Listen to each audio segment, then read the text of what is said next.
সুমির মা সুমিকে ডেকে তার বিয়ের কথা বলে। শোন মা, আমরা তোর বিয়ে ঠিক করেছি, ছেলে ভালো। দেখো মা, আমি এখন বিয়ে করতে পারবো না। বারবার এক কথা কেন বলো? আরে পাগল মেয়ে, সমস্যা কোথায়? তুই একবার ছেলেকে দেখ। এই বলে রনি সুমিকে ছেলের ছবি দেখালে সুমি বলে, আরে এটা তো আমার অফিসের বস, ওনার সাথে তোমরা আমার বিয়ে ঠিক করেছো? বস হয়েছে তো কি হয়েছে, ছেলে খুব ভালো, নিজেই বিয়ের প্রস্তাব দিয়েছে। এত বয়স নিয়ে ভাবলে হয়? তোর পুরো লাইফ সেট। এটা ভাব। তুমি আসলে পাগল হয়ে গেছো মা। উনি আমার বাবার বয়সী, আর উনাকে দেখলে নিজের বাবার কথা মনে পড়ে। নিজের বাবার বয়সী লোককে জামাই ভাবো কিভাবে? আরে বোন, বুঝিস না কেন? বুড়ো হলেই তো ভালো, তাড়াতাড়ি মরে যাবে, তারপর সবকিছু তোর। এত সুন্দর সুযোগ হাতছাড়া করা উচিত না। রাজি হয়ে যা।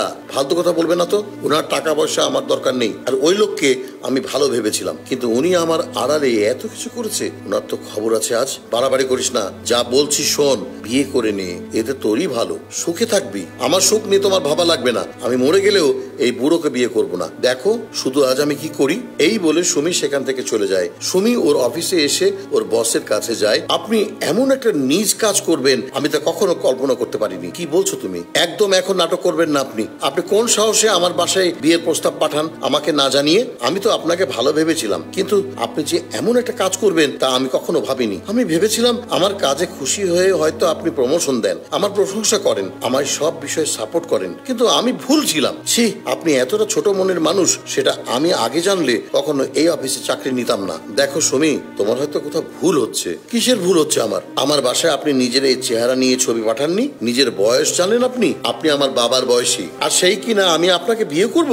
আমার জীবন কেন নষ্ট করতে চাচ্ছেন? নাকি অল্প বয়সী মেয়ে দেখলে মাথা ঠিক থাকে না? দেখো, আমি জানি আমি তোমায় না জানিয়ে তোমার বাসায় বিয়ের প্রস্তাব পাঠিয়ে অনেক বড় ভুল করেছি। আমি বুঝতে পারিনি তুমি এমন ভাবে রিয়াক্ট করবে। তুমি তো জানো আমার স্ত্রী অনেক বছর আগে মারা গেছে, আমার কোনো সন্তানও নেই। নিজের চেষ্টায় আজ এই কোম্পানিকে এত দূর নিয়ে এসেছি। তুমি অফিসে জয়েন করার পর থেকে দেখেছি কতটা সততার সাথে তুমি তোমার কাজ করে গেছো, কখনো কোনো অন্যায় করনি। সব দেখে মনে হয়েছে তোমাকে বিয়ে করা উচিত আমার। আমাকেই কেন? এই অফিসে আর কি কোনো মেয়ে ছিল না নাকি? সৎ মানুষ খুঁজলে আপনি অনেক পাবেন। দুনিয়ায় যে আমি একাই সততা নিয়ে কাজ করি এমন তো না, অনেক সৎ মানুষ আছে। তাদের কেন আপনার চোখে পড়লো না? কারণ আমি তোমাকে পছন্দ করি, আর এই কোম্পানি আমি মারা যাওয়ার পর শেষ হয়ে যাবে। আমি চাই না আমার এত সাথের কোম্পানি শেষ হয়ে যাক। আমি চেয়েছি বিয়ের পর তুমি এই সব কিছুর দায়িত্ব নিবে। তুমি যেহেতু এখনো বিয়ে করনি, তাই আমি ভেবেছিলাম বিয়ের প্রস্তাব পাঠালে তেমন কোনো ক্ষতি হবে না তোমার। আসলে এই শেষ বয়সে এসে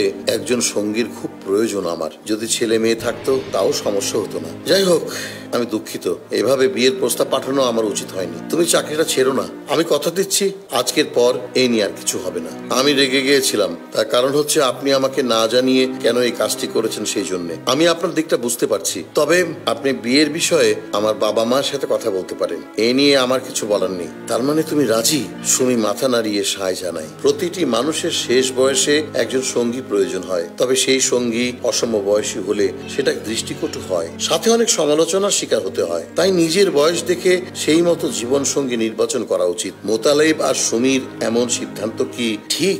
আপনারাই বলুন।